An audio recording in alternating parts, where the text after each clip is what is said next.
Did you really go on it? I asked my boyfriend Robbie. Yeah, it was freaky. I watched a video of a cult murdering a group of people and offering them as a sacrifice to the devil. I didn't want to watch anymore after that. It was bad, Kelly, really bad, Robbie said. My boyfriend Robbie had been dared by his friends to go onto the dark web, and my boyfriend, not being one to back down, found a link to a website on the dark web.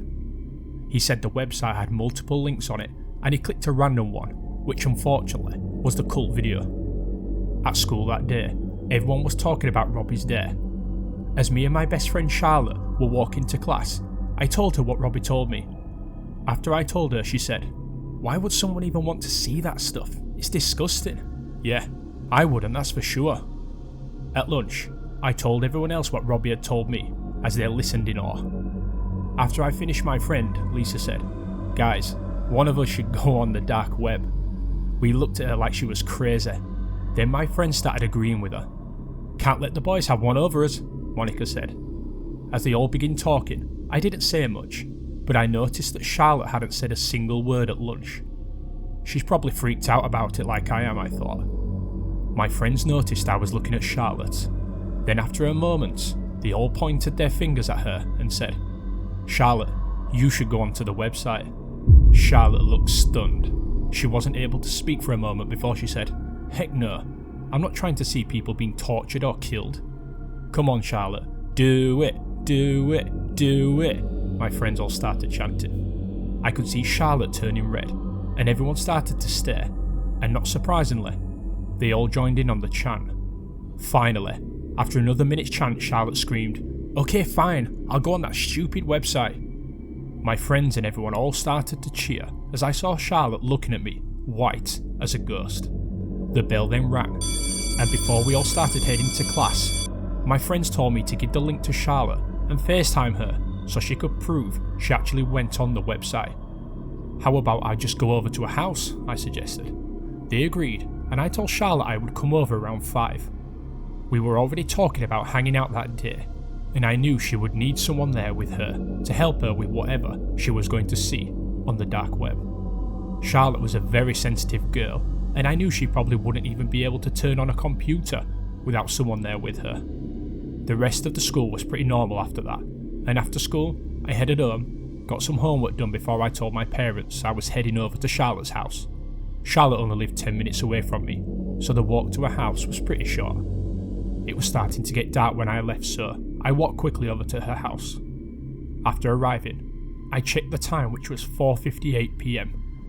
I knocked on the door, and not even a minute later, Charlotte opened it. After entering, she locked the door, and we both ran upstairs to her room. Once we were in a room, I closed the door as Charlotte turned on the computer. I could see she was sweating a little, and shaking as I gave her the link Robbie had sent me. She typed the link into a computer, and after a second, we were taken to a website that was all black with a skull in the middle, and a bunch of red links scattered everywhere. "Okay, just pick a random one," I said. She hesitated, then clicked on the third link at the bottom. I got scared and closed my eyes, expecting to see people getting cut up or burnt. But when I opened them, I saw the website we clicked on was some kind of auction. Charlotte surprisingly still had her eyes open the whole time. She looked at me confused as she started on the website. Once we saw what the auction were for though, we were horrified. There were female names on the auctions. We clicked on a random name which had a link attached to it. We saw a picture of a girl with brown hair and green eyes walking home who looked roughly our age. It was taken out of a car window without the girl even noticing. Underneath the picture it said, Tiffany Smith, age 16, parents Martha and Gordon Smith, hair colour brown, eye colour green, starting price $20,000. After clicking out and returning to the auction, I thought, this is worse than a cult video. This is a sex auction site. "Charlotte, we need to report this to the police," I said. Charlotte didn't say anything. She was frozen, staring at the screen, and I could see her lips were quivering. "What's wrong?" I asked. She slowly pointed a finger up at the name on the list. I froze too as I saw it. Charlotte Miller. I could see Charlotte had tears in her eyes as she clicked on her name. There was a picture of her, walking home, also taken out of a car window.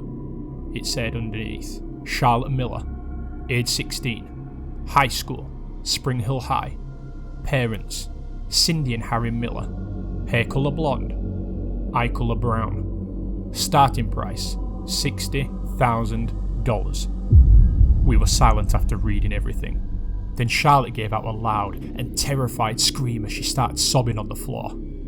Seconds later, Charlotte's parents came running in and asked what was wrong. I told them what we had found as they looked at the website.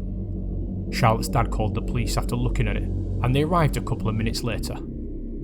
We showed them the website, and after looking at it for a couple of minutes, they said there was nothing they could do. The link to the website was untraceable, so they wouldn't be able to find where the website came from or who even created it. They said they would keep an officer nearby in case someone came that night. After that, they left.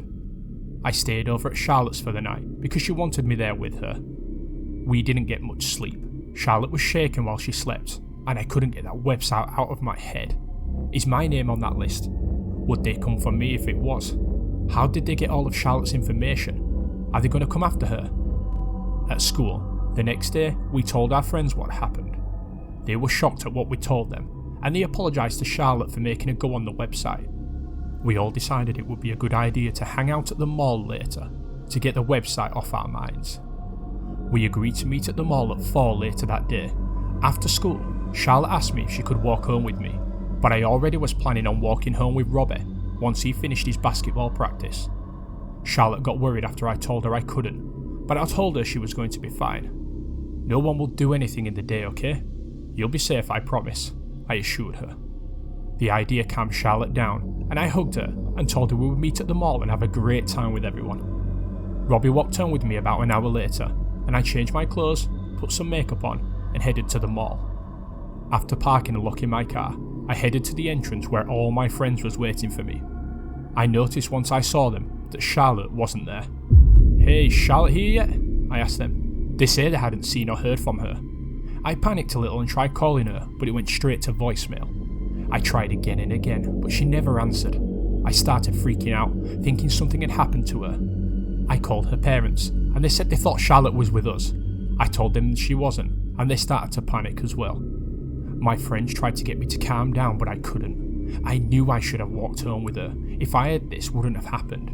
"Please be okay, Charlotte. Please," I thought as I started to cry. Charlotte's been missing for a week now.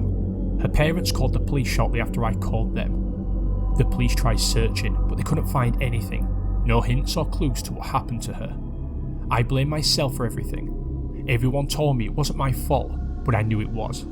If I had walked home with Charlotte, nothing would have happened to her. I knew she had been kidnapped by those sick people on the auction website, and now I'm worried if they're going to come for me. I don't want to leave my house at all, terrified I'm going to be taken like Charlotte was. I don't know why, but I went back on that website last night. I loaded it onto my computer and looked at the auction. I screamed at what I saw on the top of the list. It said, Charlotte Miller, sold.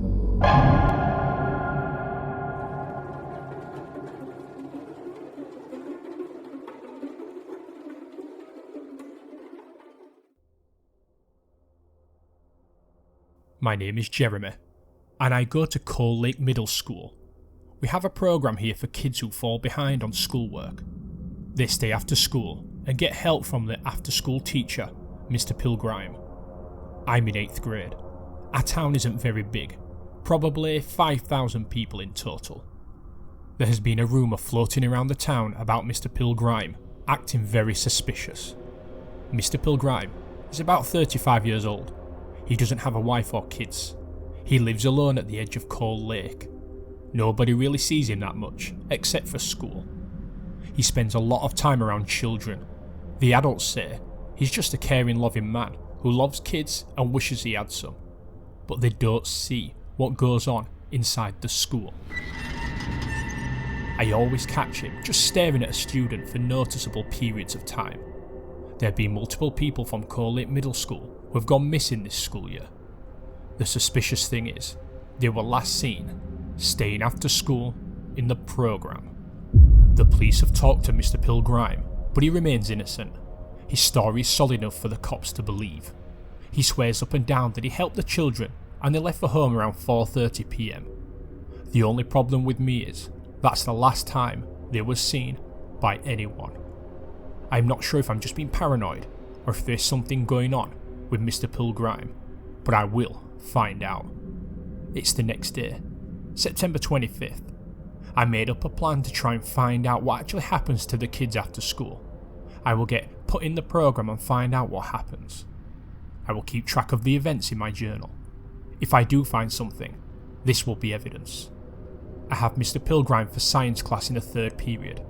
I haven't done any work, so hopefully I will be put in it tomorrow. There are about 5 kids gone now from our school.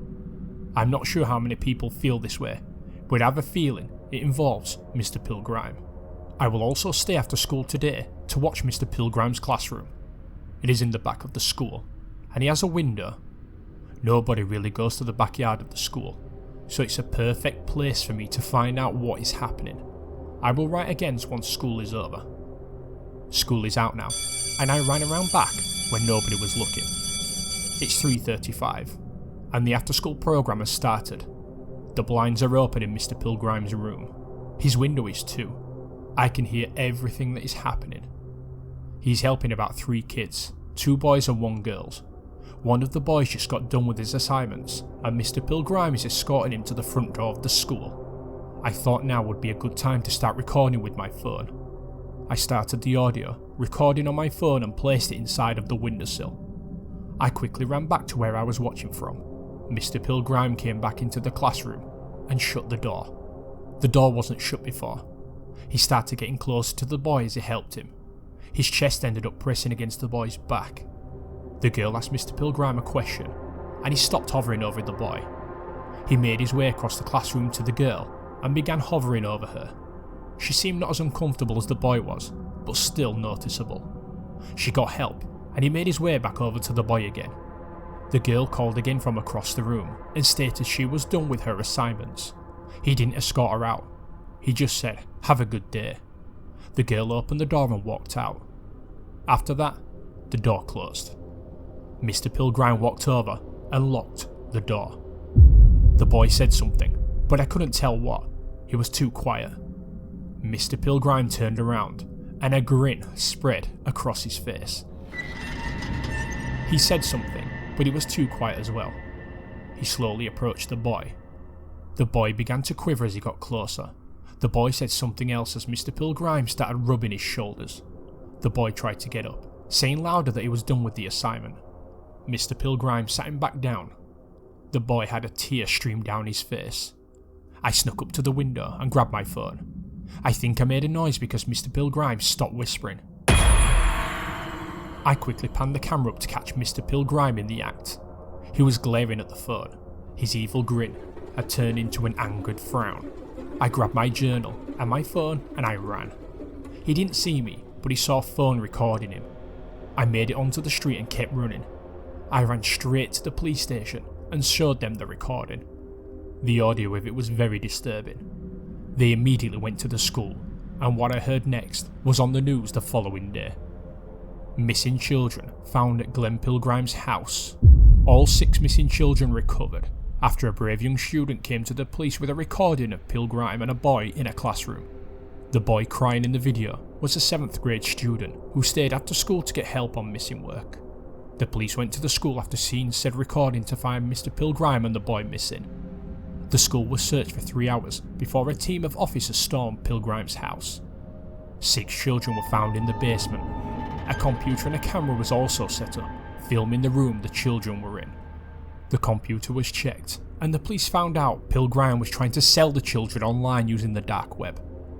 Pilgrim was taken into custody, and the children were taken to the hospital. All 6 children had no physical injuries in any way, but were very hungry. All of them were questioned, and each child had a very similar story. They are now at home safe with their families, thanks to the student who went to the police. This is what I heard on the news today. I can't help but feel good and bad at the same time. Yes, I saved those kids, but what would have happened if I didn't get there when I did, or didn't do what I did?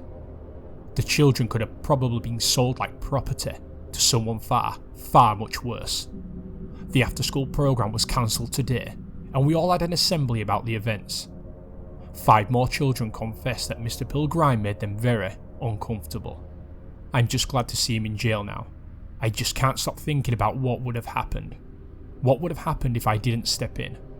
But in the end, I'm not sure that I want to know.